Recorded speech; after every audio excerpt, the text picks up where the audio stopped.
Hello, welcome back. So today we're talking about a specific type of reading comprehension question that you'll get on the GRE. We're calling critical reasoning questions. It's kind of a long lecture, so it's going to be split up into two parts. And, it's a lot of lecture and a lot of material for understanding a type of question that's actually fairly low frequency. So again, um, it's all about managing your time the most effectively.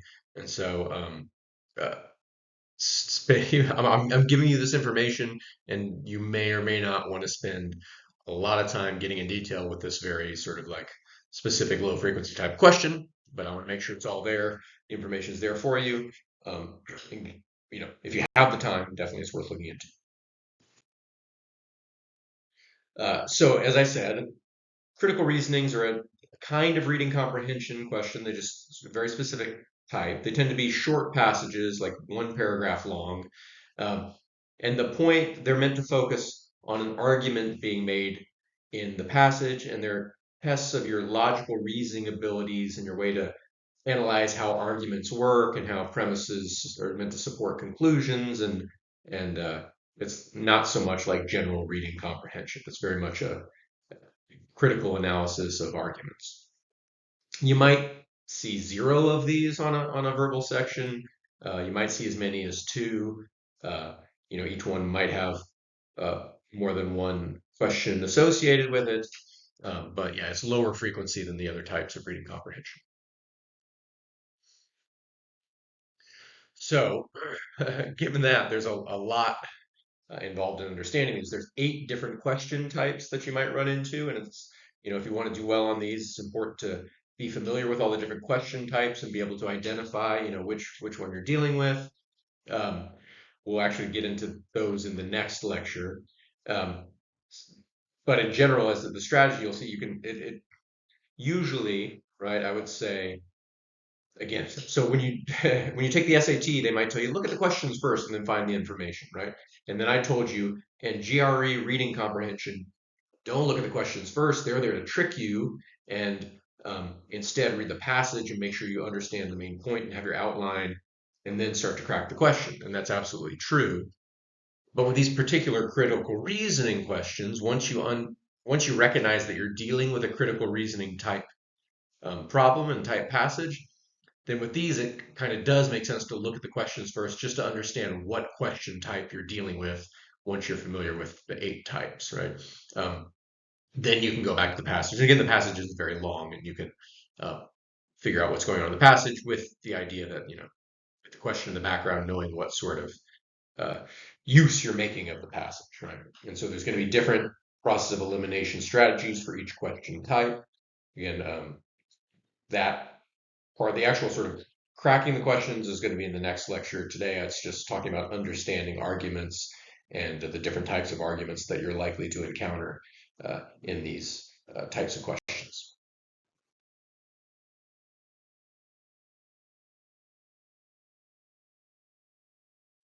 So a critical reasoning passage is going to present an argument, and you're going to need to analyze that argument and pick out the different parts and see how they relate to each other. So the 3 parts you're looking for are the conclusion. So the conclusion is what the author is trying to persuade the reader to accept. What belief are they trying to put in your brain, right? You know, if you're in a job interview, right? The conclusion that you're trying to convince your interviewer to accept is you should hire me, right? If there's a politician up there giving their argument, the conclusion they're trying to get you to accept is, you should vote for me. And so these passages are going to have basically, a basic sentence that they're trying to get in your head and get you to believe at the end of it. And that's the conclusion. Uh, so premises, and there's often more than one, are reasons to believe the conclusion, evidence presented in support of the conclusion, right? What makes it an argument is they're not just holding you at gunpoint and saying, you need to believe this or you need to do this. They're giving reasons. You're saying, well, here's some reasons, and if these make sense to you, and if you believe those, then you ought to believe this conclusion that I'm trying to get you to convince you of. That's how arguments work. And the third part is not written on the page. We're call these assumptions, and these are ideas that aren't explicitly stated, but the whole argument sort of hangs on their being true, right? If we didn't believe these assumptions that they haven't actually said, then the whole argument wouldn't work. And often answering these questions depends on being able to find the hidden assumptions that aren't stated but are necessary for the argument to make sense. So let's zoom in on conclusions for a moment. Again, the conclusion is the primary claim of an argument. We talked about finding the main point of the passage in the other reading comprehension, and that's basically the same thing as the conclusion, right? What is the main single thing that the author wants to convince you of? So here's just an example, right? During the past 10 years, advertising revenues for the magazine True Investor have fallen by 30%. The magazine has failed to attract new subscribers, and newsstand sales are at an all-time low. Thus, sweeping changes to the editorial board will be necessary for the magazine to survive. So in this one, it's actually very easy to find the conclusion because we have a conclusion indicator. Uh, the word thus, right? Thus means here comes the conclusion. So you know that the conclusion to this is sweeping changes to the editorial board will be necessary for the magazine to survive. Um, you're not guaranteed a conclusion indicator. Sometimes you just have to use common sense. Um, but be familiar with them and look out for them because they sure make your job a lot easier when they're there. So words like therefore, clearly, thus, hence, consequently, so. These all say here comes the result of all this stuff I've been telling you. Here's the big takeaway, right? Uh, so when you're analyzing a passage, the first thing you want to try and find is the conclusion, right? And then once you've found the conclusion, well, everything else they say, the point of it was to get you to believe the conclusion. So everything else they say is a premise or background information, right? But it's all, meant to add up to reasons to believe the conclusion. So if you found the conclusion, you found the premises. They're everything that isn't the conclusion. So on page 144, they give you 5 passages. Yeah, read each one and try to find the conclusion. Try to pick out which statement is the conclusion of the passage. Okay, so we said the premises are the reasons that the author gives you to believe the conclusion. Um, so it's not your job in these passages to question whether the premises are true. Certainly, yeah, for an argument to be good, the premises better be true. But what we're doing here is it's these passages are more about analyzing the relationship between the premises and the conclusion. So you can pretty much just assume the premises are true and say, well, even if they are true, does that give me good reason to believe the conclusion, or are there other assumptions that would have to be true in addition to the stated premises, right? For the conclusion to be true. That's the trick. It's not so much about questioning the truth of the premises, but how well they support the conclusion. So here's the same example, right, about the magazine and the advertising revenues. We found the conclusion. It was the last sentence, right? Um, so the purpose of the rest paragraph is, to get you to believe the conclusion. So those are the premises, and it's a short passage. So the premises are, well, advertising revenue has fallen by 30%, and there aren't any new subscribers, and newsstand sales are low. Now, that second sentence, you could maybe break it up into 2 premises because those are 2 different bits of information. It doesn't really matter whether it's 2 premises and one of them is kind of long, or there's 3 separate premises. There's nothing crucial is going to hang on exactly how you break up the premises, but this is the information they give you that's supposed to make you believe the conclusion. Um, there are also, just as there are conclusion indicators, there are also premise indicators. These are words that say, here comes a premise or a reason to believe something. So because, given that, as a result of, in view of, since, supposing that. Again, you don't always get a conclusion indicator, you don't always get a premise indicator, but be familiar with those because if you can find either, that's going to help you a lot, right? I've identified the conclusion, everything else must be a premise. But if you get a premise indicator or 2, then you can at least narrow down, what's not the conclusion, and you can look elsewhere for the conclusion. So those words, even if they give you only 1 or 2, they can help you a lot narrow down your search for the sorting it into the whole argument into its parts. And so there's more practice on page 146. This time, find the premises in the passage and try to jot them down. So as we said, the third part are the assumptions, and assumptions are like unwritten premises, right? They're extra premises that aren't written down, but for the argument to work, they would have to be true. So in this particular passage, there is an assumption, right? And the assumption is, they've got all these problems with the magazine, and then their conclusion is we need to change the editorial board. Well, the unstated assumption here is that the editorial board is the cause of the problems. And so, if you change that, it will change the situation, right? Um, because, if something else was the cause, then changing the board isn't going to make any difference, right? So there's a unstated assumption that, about the cause of the problem. Um, but without that assumption, your argument wouldn't make sense, right? If it was just the economy that was causing these problems, then we shouldn't do anything to the editorial board. It won't make any difference, right? Um, so again, first task, find the conclusion, then find the premises, and then ask yourself, well, what's missing, right? Uh, what else should I write on the page that would really connect the premises and make it so the conclusion would have to follow? So again, there's some practice for you on page 148, and this time you're looking for the assumptions, right? Now to find the assumptions, you have to find the conclusion, the premises first to see what's missing there, right? So how do we find assumptions? One way to find them is to just look for gaps. They're going to be gaps in the reasoning, right? And sometimes gaps in the reasoning are revealed by gaps in the vocabulary. So take this example. Cream cheese contains half as many calories per tablespoon as does butter or margarine. Therefore, a bagel with cream cheese is more healthful than is a bagel with butter. Well, we've got a big juicy conclusion indicator there. Therefore, that tells us right away we know what the conclusion is. And the conclusion is cream cheese more healthy than butter. Right? So the rest must be the premise. So what does the premise say? Well, the premise tells us all about the calories and how cream cheese has fewer calories than butter. Right? So notice the language has changed between the premises and the conclusion. Premises are talking about calories, conclusion is talking about health, right? So what the assumption that's missing is something crucial that would link those two words, right? It's something about fewer calories means more healthy, right?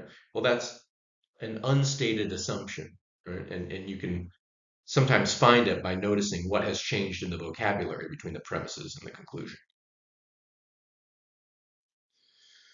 Okay, so that's the basic, anytime you encounter one of these critical reasoning passages, you're going to have to pick out all those parts. The next thing to do is to identify what sort of reasoning pattern is being used there. And there's a handful of very common reasoning patterns um, that if you can identify it, then it's going to help you because there's also kind of the types of assumptions that are going on are often similar in those types. So if you can early on identify the reasoning pattern, you can probably identify the assumptions, and identifying the assumptions is the key to answering the questions later on. So one type, the most common type, causal reasoning, right? So typically the way this goes is that the premises will involve two or more things happening, and then the conclusion will be, and one of them caused the other, right? So, example, study indicated that adults who listen to classical music regularly are less likely to have anxiety disorders. Clearly, classical music calms the nerves and reduces anxiety.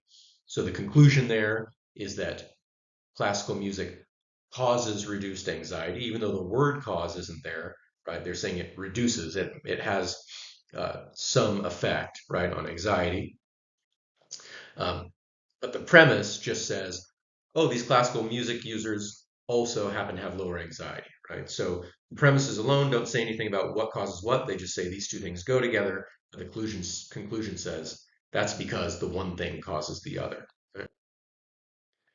Um, so a causal argument is always going to basically have the same assumptions, which is um, that there's not some other explanation, there's not some other causal explanation of what's going on, or it's not just a total coincidence that those two things happen together, right? Um, so an example of the first one, right? If they're saying that listening to classical music causes lower anxiety, um, well, it could be equally the case that people with low anxiety prefer classical music, right? Um, that could be the causal direction of what's going on. In that case, they would still go together. The premises would still be true, right? But you would have a different um, causal arrow going on, right? Maybe there's a common cause of the two. Maybe taking anxiety medication lowers your anxiety and also causes people to like classical music, right? In that case, there's a common cause that causes the two things to go together. So um, those are just examples of how uh, that assumption number one might be false, right? There might be some other cause. Uh, Number two, it might just be a coincidence. So, for example, if there was another study and it didn't show the same relationship or showed the other a relationship in the other way, where it seemed like listening to classical music was associated with higher anxiety or something like that, then we might think, okay, well, the first study was just sort of a coincidence. If it wasn't replicable, if it didn't keep happening, then that would also uh, threaten the conclusion. That's also, again, it's always an assumption in a causal argument that the two things you're noticing go together, didn't just do it by accident. So that causal pattern is one type of argument. You'll see planning patterns are another, right? So these sorts of passages talk about a problem that needs to be solved, and then the conclusion is usually some plan that's supposed to solve it, right? So here's an example. During the past 5 years, Meridian Township has seen a dramatic rise in crime. As a result, Meridian's police force plans to install video surveillance cameras at major intersections in neighborhoods that suffer the worst crime rates. Clearly, the crime rate in Meridian will drop. So clearly is a nice conclusion indicator. Also, if you've noticed, oh, they're talking about a problem and how to solve it, then you know that the planned solution is the conclusion. So again, help recognizing the pattern can help you find the conclusion. Um, and so in these types of arguments, it's always the same assumption, which is that there's no problem with the plan, right? So here the plan is to install the video cameras at the major intersections and high crime areas. Um, and so your job, when you're questioning the assumptions, is to see if there's ways the plan could go wrong, right? Um, Maybe the crime doesn't typically happen at intersections, and instead it happens in back alleys where there aren't any cameras. Maybe in a high crime area, the cameras will just get stolen right away, right? You know, again, it's up to you. There's plenty of ways to pick out problems, and uh, we'll see when you get into the questions and how questions are phrased. They will sometimes give you options of things that could be problems with the plan, and you'll have to pick out which ones there are. Another pattern is of argumentation sampling patterns. So these are a little less common than the first two. Um, the way these work is, if you know what sampling is, if you do a study, if you want to know who people are going to vote for, well, you ask, 3,000 people, and then you do a little statistics and you say, well, we think, the fit with reasonable accuracy, we think 55% of the population will vote for candidate A instead of candidate B based on our sample, right? Um, so the conclusion is always about a larger population, and the premise is always about a smaller subset of that population, the sample, right? So here's an example. Contrary to popular belief, football fans overwhelmingly approve of the decisions made by the administrative staffs of their local teams. We know this to be true because a large group of fans leaving a stadium expressed admiration for the team's coaches and coordinators in an interview last week. So here they're making a general claim about all football fans, right? And the basis for that claim is a large group that were coming out of a particular stadium on a particular day, right? So the assumption in every sampling pattern is that the sample is representative of the larger population. And so you can question that assumption by pointing out ways that it might not be. For example, did their team win the game that day, right? If that particular group of fans leaving that particular stadium were excited because they won, then they're entirely likely to say more positive things than another group that lost the game, right? So again, with this type of pattern, it's always the same assumption, right? That the sample is representative of the whole. You could always weaken the argument by questioning that assumption and pointing out ways that the sample is not representative of the whole. Another pattern, interpretation of evidence patterns, right? Um, So in these, the conclusion of the argument is really just sort of a rewording of the premise, almost a repetition of one of the premises, right? Um, and they're typically bad arguments, right? And they're bad because the premise is misinterpreted, right? Um, the most common way this happens in the GRE is in misinterpretations of statistical information. So here's an example from a local grocer. 90% of customers bought store brand soup last winter, but only 80% bought store brand soup this winter. Obviously, more customers bought store brand soup last winter. So they're right that the percentage was higher last winter, right? But a higher percentage doesn't automatically translate to a higher number, right? And or at least that's the assumption is that the numbers stayed the same. Um, but again, that's not stated. We don't have evidence, right? So if you wanted to question that assumption, you might say, well, what if the population went up, right? 80% of 2,000 is still going to be more than 90% of 100, right? So conflating, these statistical notions of the percentage versus the raw number, these are mistaken interpretations of the evidence, and this is one common pattern that you'll see. All right, and finally, analogy patterns. So these are probably the most rare on the GRE, but you might run into one. So argument by analogy takes two cases and says, well, they describe one case and they say, since these two cases are similar, we can conclude the same thing in the other case, right? So, for example, using this line of products has been shown to cause cancer in laboratory animals. Therefore, you should stop using this line of products, right? So the conclusion here is that, and again, it's implicit, right? But implicit, this could give you cancer, so you shouldn't use it, right? And the analogy is between lab animals and humans, because you are a human. So the unstated assumption here is that whatever gives lab animals cancer will give humans cancer.